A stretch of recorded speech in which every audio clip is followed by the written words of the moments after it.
काशी में 80 घाट पर तुलसीदास रोज रामचरितमानस को गाते थे। एक बार गोस्वामी प्रातःकाल शौच करके आ रहे थे तो कोई एक प्रेत से इनका मिलन हुआ। उस प्रेत ने प्रसन्न होकर गोस्वामी जी से कहा कि मैं आपको कुछ देना चाहता हूं। गोस्वामी जी बोले, भैया हमारे मन में तो केवल एक ही चाह है कि ठाकुर जी का दर्शन हमें हो जाए। उस प्रेत ने कहा कि महाराज, मैं यदि दर्शन करवा सकता तो अब तक मुक्त न हो गया होता। मैं खुद प्रेत योनि में पड़ा हुआ हूं। तुलसीदास जी बोले, फिर भैया हमको कुछ नहीं चाहिए। तो उस प्रेत ने कहा, सुनिए महाराज, मैं आपको दर्शन तो नहीं करवा सकता, लेकिन दर्शन कैसे होंगे उसका रास्ता बता सकता हूं।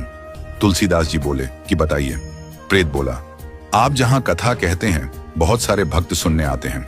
अब आपको तो मालूम नहीं, लेकिन मैं जानता हूं आपकी कथा में रोज हनुमान जी भी सुनने आते हैं। सबसे पीछे कंबल ओढ़कर एक दीनहीन कोढ़ी स्वरूप में जो व्यक्ति बैठता है और जहां लोग चप्पल उतारते हैं वहीं बैठते हैं। उनके पैर पकड़ लेना वह हनुमान जी ही हैं। गोस्वामी जी बड़े खुश हुए। आज जब कथा हुई तो गोस्वामी जी की नजर उसी व्यक्ति पर थी और जैसे ही वह आया और बैठा तो गोस्वामी जी दौड़ पड़े और जाकर चरणों में गिर गए। गोस्वामी जी बोले, महाराज आप सबसे छुप सकते हो, मुझसे नहीं।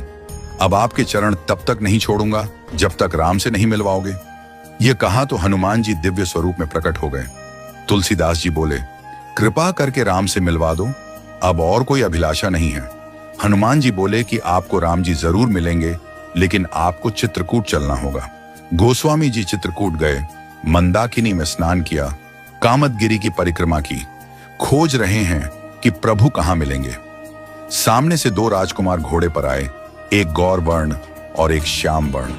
उन्होंने रास्ता पूछा तो तुलसीदास जी ने बताया और वो चले गए।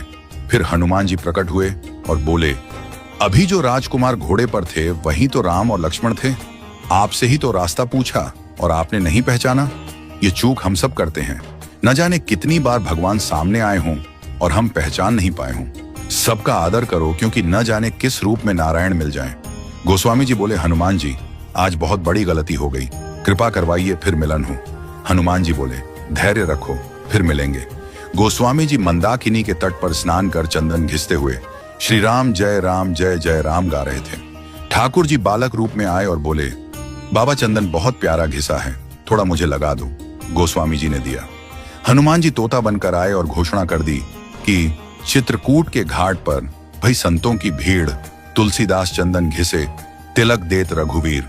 तुलसीदास जी के कानों में यह वाणी पड़ी तो चरणों में गिर पड़े। ठाकुर जी बोले, अब नहीं छोड़ूंगा। प्रभु दिव्य रूप में प्रकट हुए और अंतर्ध्यान हो गए। वह झलक हृदय में बस गई। फिर कोई अभिलाषा न रही। परम शांति और आनंद मिल गया। राम की शरण में आराम है, राम राम कर ले। इस प्रकार तुलसीदास जी का राम से मिलन हनुमान जी ने करवाया।